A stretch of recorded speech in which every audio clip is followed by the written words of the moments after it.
बिस्मिल्लाहिर्रहमानिर्रहीम, अस्सलाम वालेकुम and a very good morning. Good morning public में आपको खुश आमदीद कहेंगे। मैं हूँ अरमला हसन। उम्मीद करते हैं आप बिल्कुल ठीक ठाक होंगे, मज़े में होंगे, आपकी सुबह अच्छी हुई होगी। अगर आप रात को लेट सोए हैं और आप सुबह जल्दी उठे हैं तो आप थोड़े सुस्त होंगे। ये मैं अपनी बात कर रही थी, लेकिन कोई बात नहीं। वैसे तो रूटीन और आपकी लाइफ पैटर्न्स कभी कभी जो कह रहे हैं थोड़ा चेंज हो जाते हैं। आपकी रूटीन से हटके कभी आपको कुछ काम करना पड़ जाता है, यानी अगर आप जल्दी सोते हैं, किसी वजह से आप लेट सो रहे हैं, या आपने कहीं जाना था, आपने किसी डिनर पर को अटेंड करना था, बहुत सारी चीज़ें। लेकिन स्टिल मेक श्योर करें कि आपकी सुबह अच्छी हो, अच्छी एनर्जी, पॉजिटिव एनर्जी के साथ अपने आप दिन का आगाज़ करें। हम आगाज़ में बात करेंगे जी, कल एक बहुत बड़ी और इम्पॉर्टेंट प्रेस कॉन्फ्रेंस हुई DGISPR की जानिब से, जिसमें बहुत सारे मुख्तलिफ सवालात थे जिनके जवाबात भी दिए गए। चूँकि आप सबको पता है कि 9 मई के बादल छाए हुए हैं और कल 9 मई को पूरा 1 साल कंप्लीट होने वाला है। ऐसे में कल काबीना का खुसूसी इजलास भी तलब किया गया है, जिसमें वज़ीर आज़म ने कल उस इजलास में 9 मई के हवाले से खुसूसी पैगाम भी देना है। जबकि प्रेस कॉन्फ्रेंस की जिसकी मैं बात कर रही हूँ जो कल की गई है 9 मई के हवाले से DGISPR मेजर जनरल अहमद शरीफ साहब की जानिब से, जिसमें बहुत सारे सवालात हुए और इसमें साफ साफ बोल दिया गया है कि जब तक 9 मई के वाक़े के मुल्ज़िमान को सज़ा नहीं मिलेगी ये मामला ठंडा नहीं होगा। दूसरी तरफ जनाब एक और पॉइंट भी, जिस पे एक सहाफ़ी ने उनसे सवाल किया कि आपको ये जो डील और नो डील की बातें हो रही हैं इस हवाले से क्या कमेंट करेंगे, जिस पे DGISPR ने जवाब दिया कि अपनी ही फ़ौज पर हमलावर होने और सियासी इंतशारी टोले से कोई बातचीत नहीं होगी। सिर्फ एक रास्ता है कि माफ़ी मांगें और एक प्रोडक्टिव सियासत यानी अच्छी सियासत करें, तामीरी सियासत करें। सिर्फ इसकी जो कंपनसेशन या इसका जो मामला बेहतरी या हल की जानिब जा सकता है, इसका सिर्फ एक ही सलूशन है। और दूसरी जनाब ये जो उन्होंने साथ साथ बिल्कुल वाशगाफ अल्फाज में कह दिए कि जब तक इस वाक़े के मुल्ज़िमान को सज़ा नहीं मिलेगी ये मामला उस तरह से ही चलता रहेगा, क्योंकि ज़ाहिर है फ़ौज या उस इदारों पर हमला करने वालों के ख़िलाफ़ कार्रवाई होनी चाहिए। दूसरी जानिब चीफ जस्टिस साहब ने कहा है कि पहले कवानीन पर अमल होता तो 9 मई भी नहीं होता। साल तो गुजर गया है जी, मज़ीद इस मामले को अंजाम तक पहुंचने के लिए कितना टाइम दरकार है। और जिस हवाले से DGISPR ने इशारा भी दिया है कि जब तक जो वाक़े के मुल्ज़िमान हैं उनको सज़ा नहीं मिलेगी, इस पे भी हम कमेंट लेंगे। हमारे साथ फरिया अदरी साहिबा मौजूद हैं, उनको हम खुश आमदीद कहते हैं। थैंक यू वेरी मच फरिया साहिबा कि आपने हमें ज्वाइन किया। 9 मई के हवाले से कल प्रेस कॉन्फ्रेंस का तो हम जिक्र कर रहे हैं, लेकिन पूरा 1 साल होने वाला है और कल बहुत साफ अल्फाज में बोला है DGISPR ने कि जब तक वाक़े के मुल्ज़िमान को सज़ा नहीं मिलेगी तब तक जो कह लें मामला ठंडा नहीं होगा।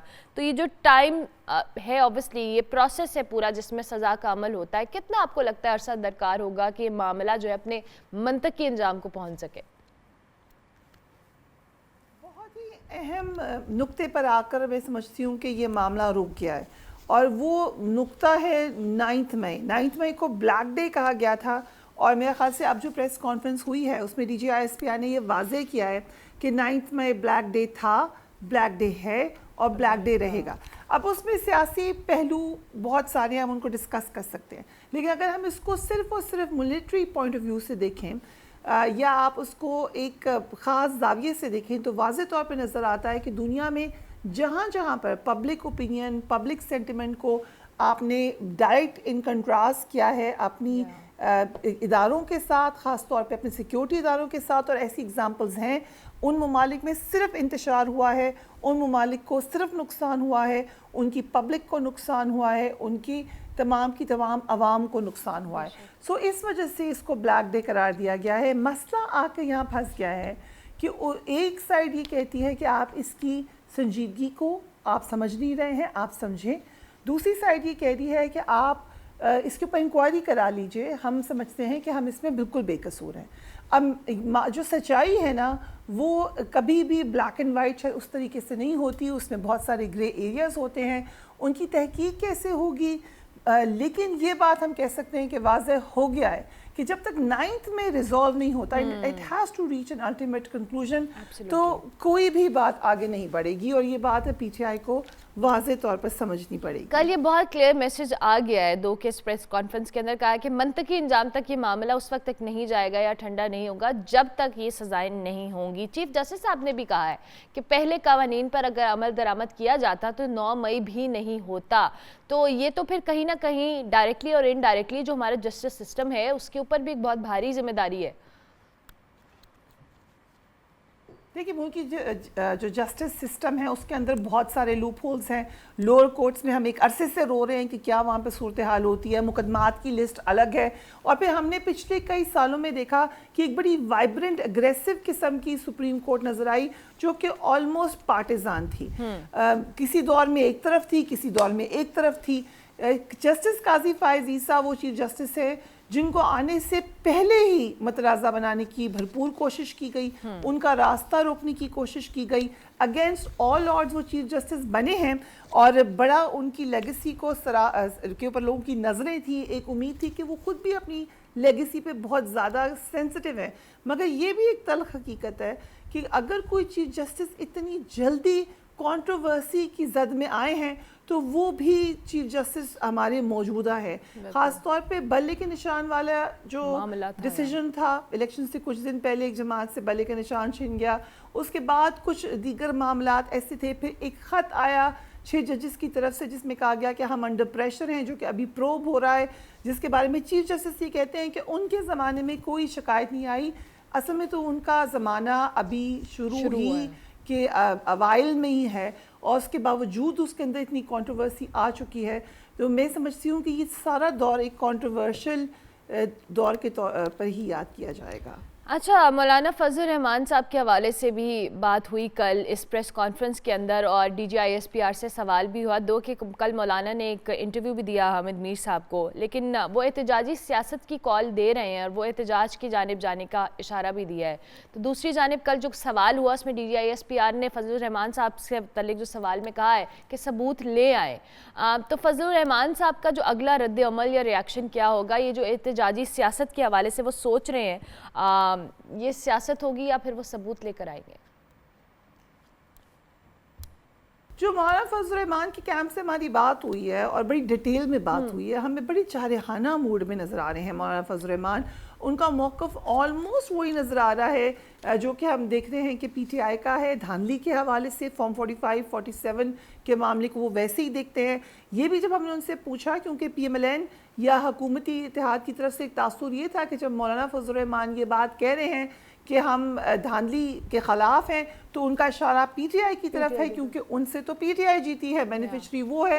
इस पर भी JUIF का कैंप वाज़े तौर पे कहता है कि हम जब कहते हैं कि धांधली हुई है तो हमारा मतलब पूरा पाकिस्तान है। हम समझते हैं कि ये इलेक्शन भरपूर तरीके से रिग्ड है और ये हुकूमत गैर आइनी है। अब मौलाना के बयान को ना सिर्फ हुकूमती इत्तेहाद इतना संजीदगी से नहीं लिया उन्होंने, और दूसरी तरफ PTI भी हमने देखा कि उनके साथ चपकलिश में ही रही। अगरचे वो बात कर रहे थे जो कि PTI के मौक़िफ़ से मैच करती है, उसके बावजूद उन्होंने तज़हीक भी की मौलाना फजल रहमान की। अपने जलसों के अंदर उनके ऊपर डीजल के नारे भी लगवा दिए। उसके बाद ये भी कहते फिरे कि जी वो हुकूमत में नहीं है, इसलिए वो अपनी शायद डिमांड चेक कर रहे हैं, जो कि उनकी चीफ मिनिस्टर ने ये बयान दिया, इंतहाई controversial.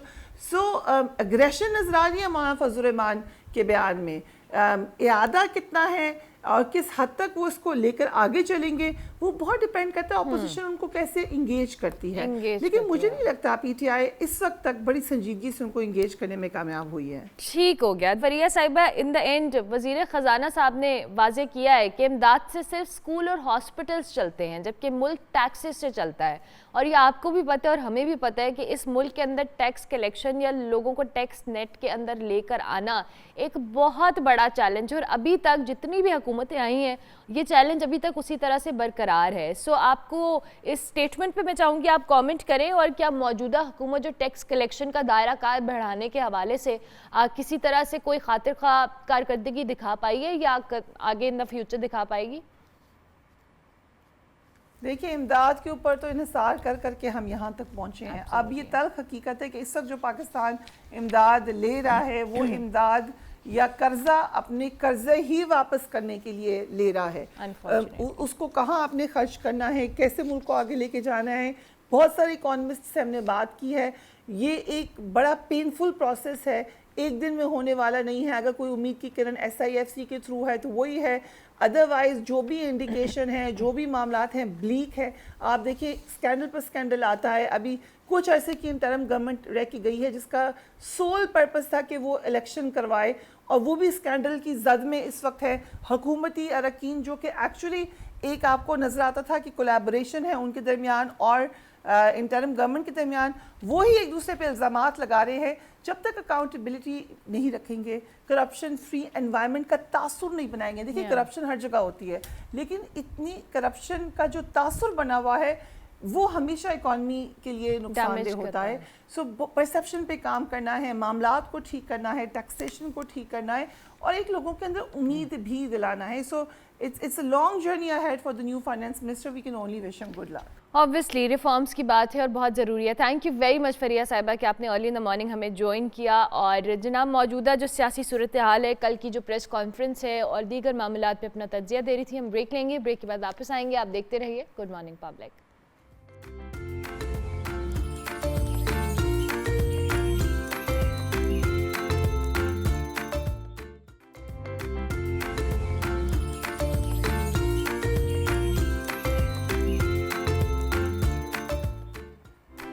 Welcome back to good morning public. Break के बाद वापस आ गए जनाब। बड़ा इंपॉर्टेंट टॉपिक है जिस पे बात करनी भी चाहिए और बहुत ज़रूरी भी है। आज आलमी इदारा सेहत के मुताबिक हर साल 8 मई को वर्ल्ड थैलेसीमिया डे मनाया जाता है। और नए थीम, हर साल इसका थीम जो होता है बड़ा मुख्तलिफ होता है। इस साल का थीम ये है कि ज़िंदगियों को बाइख्तियार बनाया जाए और सबके लिए जो थैलेसीमिया का मसावी और काबिल रसाई इलाज भी हो। थैलेसीमिया के हवाले से मैं तो बहुत चीदा बातें बताऊंगी, चूँकि हमारे साथ डॉक्टर साहब मौजूद होंगे, वो हमें बेहतर तौर पे गाइड करेंगे। लेकिन ये एक मौरूसी मर्ज़ है, हम सबको पता है थैलेसीमिया, जो जनरेशन टू जनरेशन मुंतकिल होता है और ये वालिदैन की जीन्स के ज़रिए बच्चों के अंदर आता है। और इसके लिए ज़रूरी बात यह है, अनफॉर्चुनेटली हम यहाँ पर बहुत सारी चीज़ों को जहाँ डिस्कस करते हैं दो के रिलीजियस पॉइंट ऑफ व्यू से भी, लेकिन स्टिल जो इंटर कास्ट मैरिजेस होती हैं, ख़ानदान के अंदर शादियाँ होती हैं, कज़न मैरिजेस होती हैं, रिलेशंस में होती हैं शादियाँ, उसके आउटपुट में डॉक्टर्स के मुताबिक रिसर्चर्स ये कहती हैं कि इसकी वजह से थैलेसीमिया के जो पेशेंट्स हैं उनकी तादाद में इजाफा भी हो रहा है। हर साल एक मोहतात अंदाज़ा है जिसके मुताबिक पाकिस्तान में 1 लाख से ज़ायद जो बच्चे हैं वो थैलेसीमिया का शिकार हैं, और जबकि हर साल इन बच्चों की जो तादाद है उसमें 15,000 का इजाफा हो रहा है जो थैलेसीमिया के साथ पैदा हो रहे हैं। ये एक बहुत बड़ा जो कह लें अलमिया भी है और ये बहुत ट्रिगर होने वाली बात भी है, और हमें इस पर सोचना भी चाहिए क्योंकि ये वो इशू है जिससे सिर्फ एक बच्चा नहीं उस फेज से गुजरता, बल्कि उसकी फैमिली, उसका पूरा ख़ानदान, उसका मुस्तकबिल, हर चीज़ उसकी जो कह लें डिस्टर्ब हो जाती है। 2 केस का ट्रीटमेंट होता है लेकिन वो इलाज पूरी ज़िंदगी का है।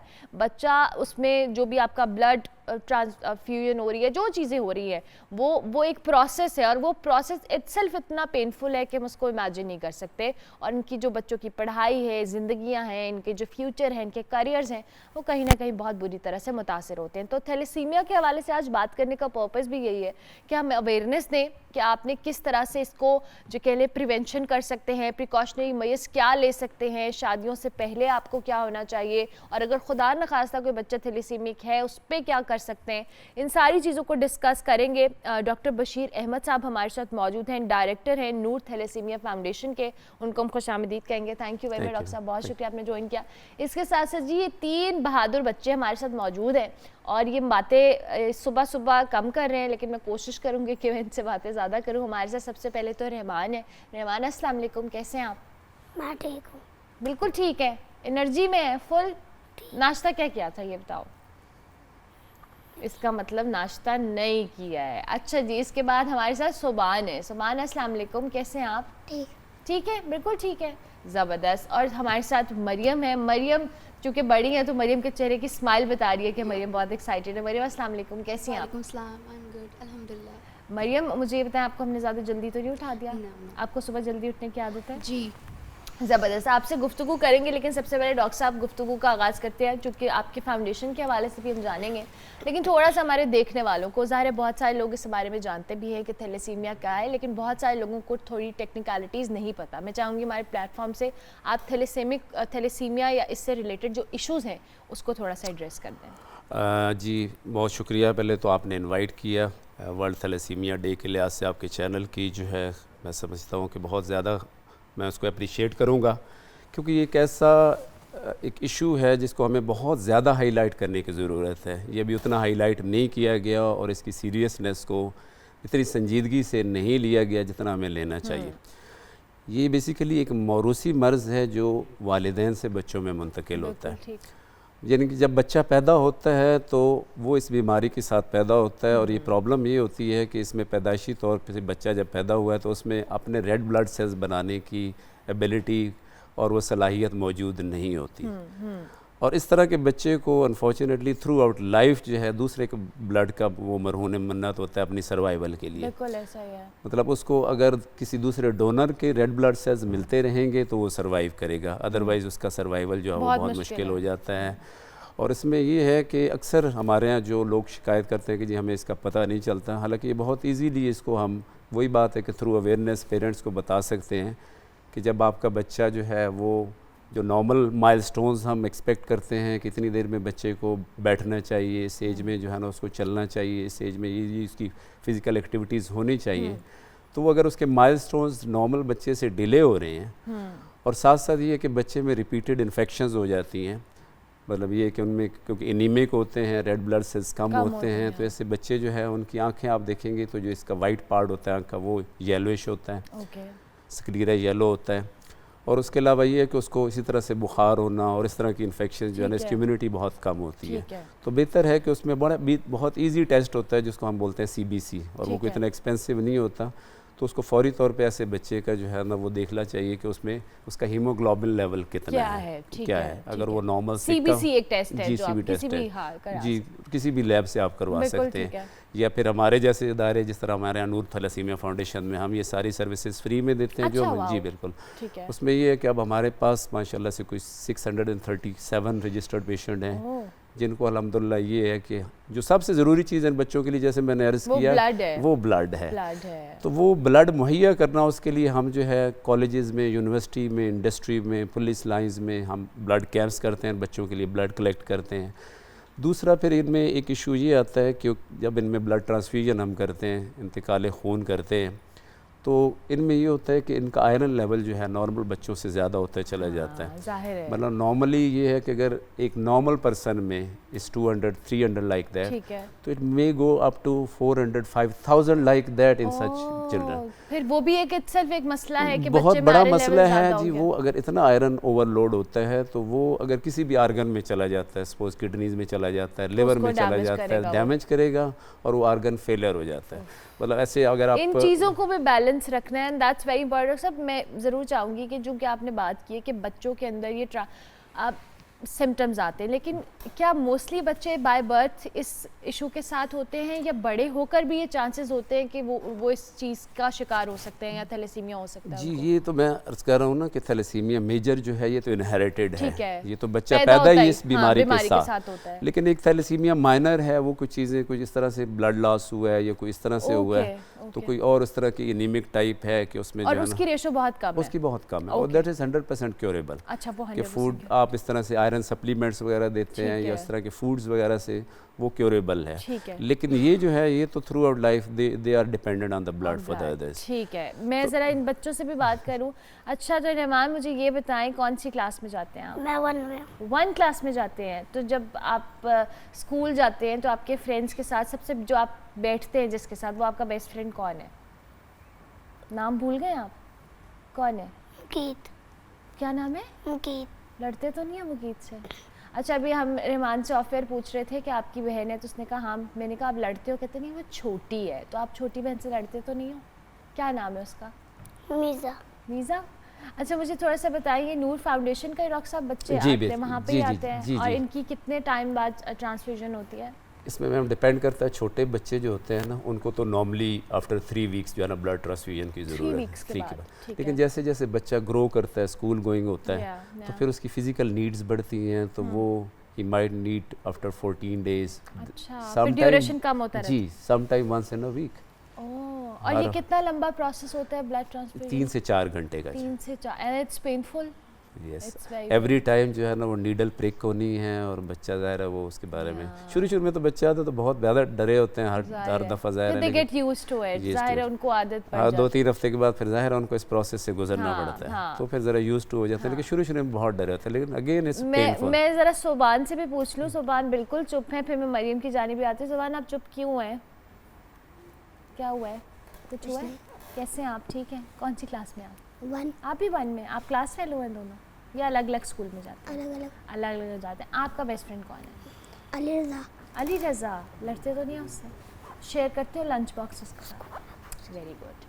मरियम आप बताएं। मरियम माशाल्लाह she is in 9th class जी। मरियम 9th क्लास में पढ़ती हैं। और मरियम मुझे थोड़ा सा, आप चूँकि बड़ी हो, मैच्योर हो, आपको आप बेहतर तौर पे एक्सप्लेन कर सकती हो। जैसे अभी डॉक्टर साहब भी कह रहे थे, आप कब से आपकी ब्लड ट्रांसफ्यूजन हो रही है और अब आपको किस तरह से फील होता है जब से आपको ब्लड जो ऑब्वियसली आपका चेंज होता है और सारा प्रोसेस होता है?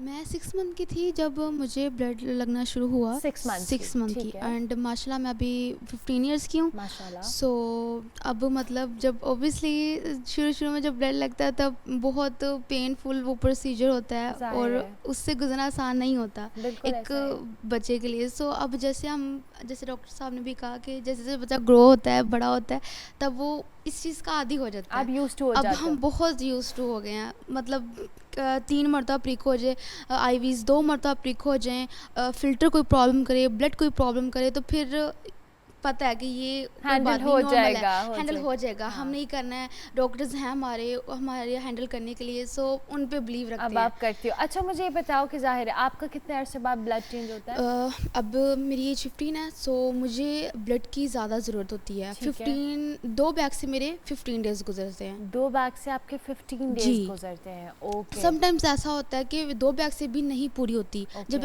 एचपी ज़्यादा गिर जाती है ना, लो हो जाती ठीक है, तब फिर हमें 3 भी So, मुझे आपकी ओवरऑल लाइफ में मतलब जी, जी। आपकी रूटीन में फ़र्क पड़ता है जब आपको फील हो रहा होता है कि अब आपका टाइम है? क्या जी, आपकी जी। बॉडी किस तरह से रिस्पॉन्ड करती है? देखिए, सबसे पहले तो जो मुझे फील होता है अपनी बॉडी में, ये कि सांस फूलने लग जाता है। सांस फूलने लग जाता है। बात भी हो ना, मामा से करती हूँ अक्सर, तो मैं कहती तुम्हारा सांस फूल रहा है ना। मैंने कहा जी मामा तुम, और वीकनेस फील होती है कुछ कारण, लेकिन लेजीनेस बहुत होती है। Laziness। सांस फूलता है, लेजीनेस बहुत होती है, और मामा मैंने ये नहीं करना, बस लेटे रहना। फिर जब एचबी ज़्यादा लो हो जाती है, फिर फीवर वगैरह एंड ऑल ये सब स्टार्ट हो जाता है। स्टार्ट हो जाता जी, है। जी। तो अब आप माशाल्लाह अपनी सारी कॉलेज स्कूल सॉरी चूँकि आप जी, जी। 9th क्लास में हो, आप उसको बेहतर तौर पे परफॉर्म करते हो। जो 2 वीक्स होते हैं उसके बाद जो प्रोसेस होता है जी, जी। You are back to normal. Study में तो आप obviously I am thalassemia patient, तो स्टडी में थोड़ा कॉम्प्रोमाइज़ करना पड़ता है। It's okay. So- since you are studying ये Yeah। बहुत बड़ी बात है। ये बहुत बड़ी बात है। ज़बरदस्त ज़बरदस्त। सो चलें ये देखें आप कि Maryam she is a young girl माशाल्लाह, और वो कितने कॉन्फिडेंस से अपनी एक चीज़ को एम्ब्रेस करके हमें बता रही है। और इसके लिए ट्रस्ट में आपको बहुत कॉन्फिडेंस चाहिए होता है। और आप जब उस फेज से गुजरते हैं यू हैव नो आइडिया। मैं भी यहाँ पे बात कर रही हूँ, मुझे बिल्कुल आइडिया नहीं है कि ये बच्चा, ये जो रहमान है, सुबान है या मरियम है, किस पेन से गुजरते हैं। उनका चूँकि ब्लड चेंज होता है क्योंकि एक प्रॉपर प्रोसेस है। डॉक्टर साहब जैसे अभी मरियम ने बात की, जैसे अभी ब्लड है, ये तो ये 3 बच्चे बैठे हैं, आपने जैसे कहा कि 600 से ऊपर बच्चे आपके जी। पास मौजूद हैं। अब हर बच्चे का जो ब्लड ग्रुप है वो डिफरेंट है, जी बिल्कुल। हर एक की नीड्स मुख्तलिफ हैं, हर एक के लिए आपने ब्लड अरेंज करना है, टाइम उसका है। तो अब जैसे हमने कोविड के दिनों में देखा था कि लोगों को बड़ी प्रॉब्लम हुई थी, और जिस तरह से आप जैसे फाउंडेशंस बहुत सारे हैं थैलेसीमिया को डील करें कि उनको ब्लड उस तरह से नहीं मिल रहा था और वो चैलेंज था। ये चैलेंज आप लोगों को अभी रेगुलर उसमें भी होता है या लोग विलिंग होते हैं ब्लड डोनेट करने के लिए? ये मैं आपके प्रोग्राम की वसातत से जो है ना अवाम अन्नास तक एक बात पहुँचाना ज़रूर। चाहूँगा कि हमें स्पेशली, क्योंकि हमारा मेजर जो सोर्स होता है जो इन बच्चों के लिए हम ब्लड कलेक्ट करते हैं वो यूनिवर्सिटीज़ कॉलेजेस होते हैं। और वो जैसे छुट्टियों में, गर्मी की छुट्टियों में ज़ाहिर है 2-3 माह का जो है ना बहुत बड़ा गैप होता है, तो उसमें हमें बहुत प्रॉब्लम होती है इन बच्चों के लिए। ज़ाहिर है इन बच्चों का सर्वाइवल तो उस ब्लड के ऊपर है। और जिस तरह मरियम भी बता रही थी कि अगर थोड़ा सा ट्रांसफ्यूजन डिले होता है तो फिज़िकली इनको बहुत सफ़र करना पड़ता है। तो उसमें फिर ये है कि हमें बहुत प्रॉब्लम होती है ब्लड इकट्ठा करने में। तो फिर ये है कि अभी रिसेंटली हमारा माशाल्लाह पंजाब पुलिस जो है ना हमारा बहुत साथ दे रही है। उनके हम पुलिस लाइंस में उनको रिक्विजिशन भेजते हैं, तो वो हमारा MOU साइन हुआ है, तो हमारे ब्लड कैंप्स, तो मैं उनको बहुत अप्रिशिएट करूंगा और उनका शुक्रिया भी अदा करना चाहूँगा कि पंजाब पुलिस हमारा बहुत साथ दे रही है। मज़ीद ये है कि हम इंडस्ट्री में फिर मूव करते हैं इंडस्ट्रीज़ में जो हैं वहाँ पे ब्लड, मतलब हम लोग अगरचे हमें इसके लिए बहुत मुश्किलात आती बहुत, क्योंकि 637 पेशेंट अरेंज करना it's a task, I can imagine. जी, फिर देखिए कि उनमें कुछ बच्चे ऐसे हैं जिनका बड़ा रेयर ब्लड ग्रुप होता है, जैसे AB नेगेटिव है, उसके ओ कुछ नेगेटिव जी ओ नेगेटिव भी है, लेकिन AB नेगेटिव जो है ना इसका मोस्ट रेयर है। ओके, उसमें फिर ये देखें कि ये बच्चे जो है इनको तो हर हफ्ते बाद 2 हफ्ते बाद ब्लड चाहिए, लेकिन डोनर जो है ना वो डोनेट कर सकता है आफ्टर एवरी 4 मंथ्स। तो ये एक जो है ना आज के, बल्कि इस दिन के लिहाज से, इस मौके के लिहाज से मैं एक मैसेज कन्वे ये करना चाहता हूँ, ठीक है, कि मेनली ये है कि हमने ये एक जानलेवा मर्ज़ है और इसके फैलाव को रोकना है, इसके प्रेवलेंस को रोकना है। ठीक है। उसमें मैं अपने जो मुख्तदर हल्के हैं उनमें भी गवर्नमेंट लेवल के ऊपर भी जिस फोरम्स के ऊपर हम जाते हैं तो यही बात करते हैं कि एक ऐसी कानून साजी गवर्नमेंट की तरफ से हो जाए कि शादी से पहले ये टेस्ट स्क्रीनिंग हो जाए। डॉक्टर साहब ये आपने बड़ी ज़रूरी बात की है, और चूंकि आप मेरा वक्त भी कम है, मैंने ब्रेक भी लेना है। थैंक यू वेरी मच, आप सबका बहुत शुक्रिया, थैंक यू। आप सब सुबह सुबह आए और हमने मुझे लगता है बच्चों को बहुत जल्दी उठा दिया। थैंक यू वेरी मच, बहुत शुक्रिया जनाब। चूँकि हम थैलेसीमिया के हवाले से बात कर रहे हैं और जैसा डॉक्टर साहब ने कहा कि कानून साजी होनी चाहिए और शादी से पहले, चूँकि इसमें हम रिलीजन को लेकर आते हैं, वो एक अनफॉर्चुनेट बड़ी सेपरेट डिबेट है, बट स्टिल कि ये बच्चे थैलेसीमिया के बच्चों के लिए उनकी ज़िंदगी, उनका सर्वाइवल एक बहुत चैलेंजिंग काम है। एक बच्चा आप इमेजिन करें कि उसको हर 2 हफ्ते के बाद एक हॉस्पिटल जाना और अपना ब्लड चेंज करवाना है। आप ये कभी भी नहीं चाहेंगे कि आपका बच्चा या आपके घर का कोई बच्चा इस पेन से या स्कर्प से गुजरे। सो प्लीज़ मैं भी रिक्वेस्ट करूंगी कि आप ब्लड डोनेट करें। नूर फाउंडेशन है, इस तरह के बहुत सारे इदारे हैं जो काम करें, और उसके साथ साथ जितना मैक्सिमम हो सके अगर आपकी कैपेसिटी है तो आप डोनेट भी करें। ब्लड डोनेशन इनको सबसे ज़्यादा इसकी ज़रूरत होती है। सो हमने ब्रेक लेनी है। थैंक यू वेरी मच, आपका बहुत शुक्रिया। ब्रेक लेते हैं जी, ब्रेक के बाद वापस आते हैं। आप देखते रहिए गुड मॉर्निंग पब्लिक।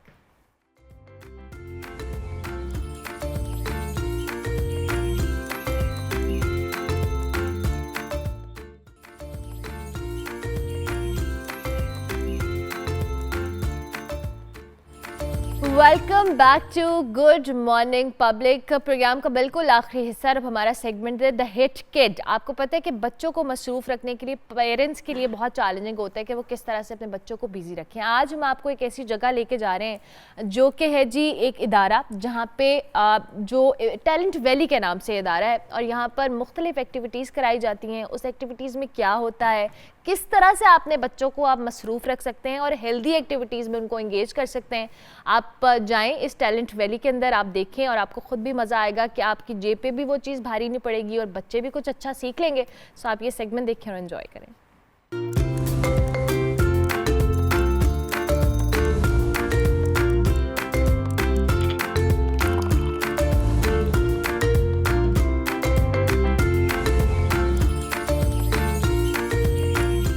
अस्सलाम वालेकुम, थैंक्स अर्मला।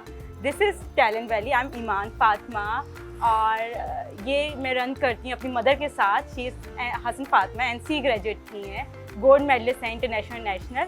और आए चलें यहाँ पे आज क्या हो रहा है, जबकि यहाँ पे बहुत सारे आर्ट फॉर्म्स होते हैं। आज कुछ हो रहा है, आ जाएं।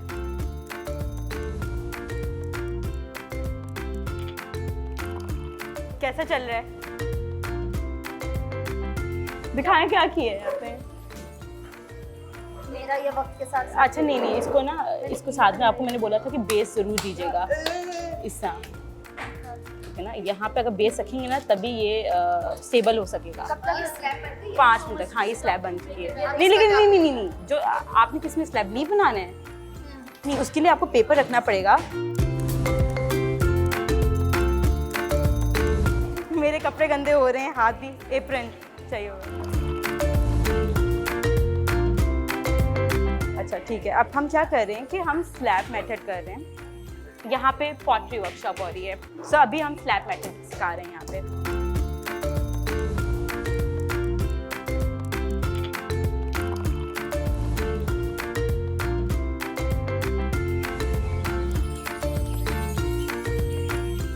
ओह माय गॉड, यहाँ पे कितना इंटरेस्टिंग ये स्पेस बन रही है। हाँ नहीं, how old are you? 12 year old. लेकिन सीरियसली आपकी पहली दफ़ा पॉटरी है? ये देखो कितना अच्छा वास बनाया है। वो यहाँ पे तो मुझे लगता है रियल आर्टिस्ट है, ये आपका है? तो इसको आप 3D ब्रिक्स बना सकते हो। आप कैसे बना सकते हो, सिर्फ एक ब्रिक बताना चाह रही हूँ, ठीक है ना? व्हाट यू कैन डू,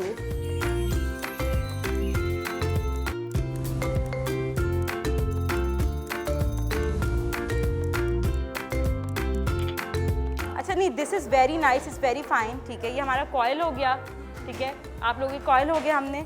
फिर हमने ये पिंच से किए। स्लैब कहाँ है सबकी? ये slab, okay, this is slab method, this is slab. इसके बाद हम आपको ज्वेलरी की तरफ लेके जाएंगे।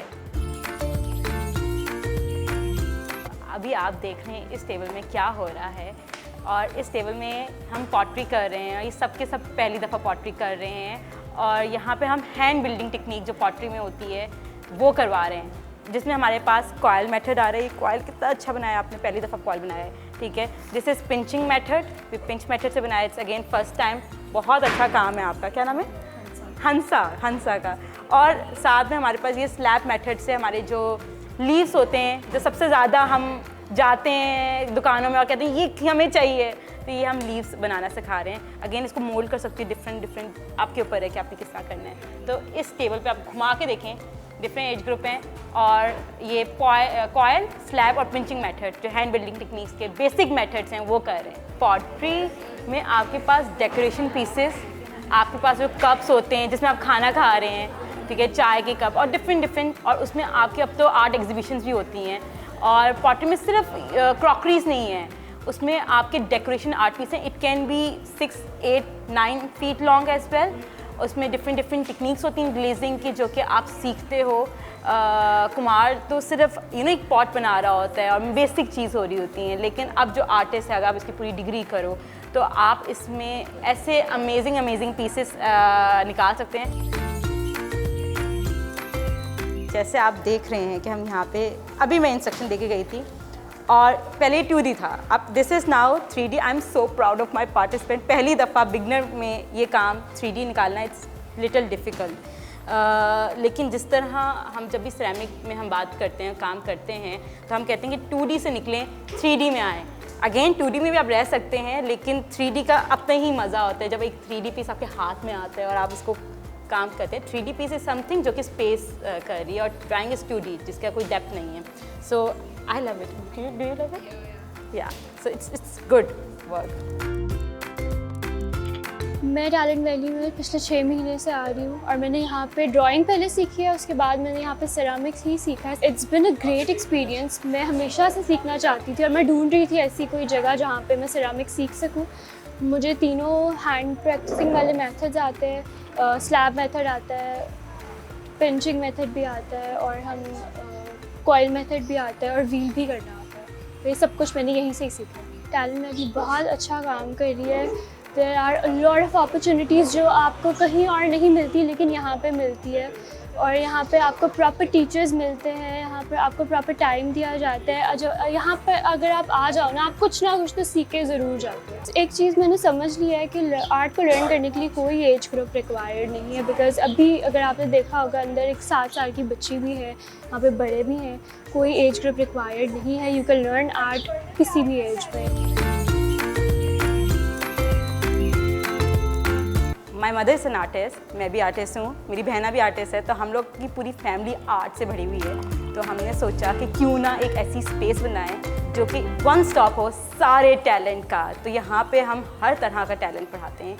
It can B visual art, it can B digital art, it can be performing arts, ठीक है। वर्कशॉप से डिफरेंट कंडक्ट होती हैं, और स्पेशली जो अम्मा का सबसे मेन कंसर्न था, कहते हैं कि फॉर ऑल एजेस होना ही चाहिए, ताकि आंटीज़ भी, अम्माज भी सब उठ के आएँ और यहाँ पे मज़े करें और अच्छा उनका टाइम गुजरे और टैलेंट सीखें।